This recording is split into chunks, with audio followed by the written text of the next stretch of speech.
ウィナーカヤックの AZ コネクターです。梱包サイズを抑えるため、サポートフレームは2つのパーツに分かれています。左右のフレームを同時に握るだけで、簡単に接続・取り外しが可能です。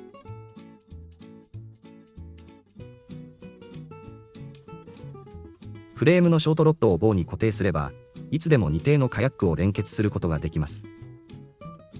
AZ トロリーは棒に設置できるため、キャビンスペースを一切占有しません。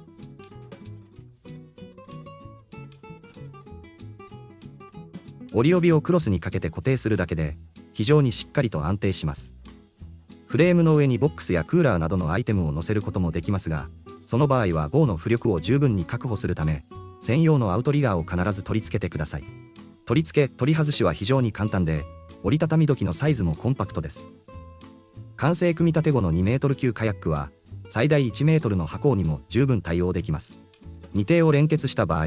往路は一方の動力源を使用し、袋はもう一方を使用することができます。動力切れの心配がなくなるだけでなく、航行距離も大幅に伸ばすことができます。さらに、3定または4定の連結も可能です。ただし、その場合は十分な操舵技術が必要となります。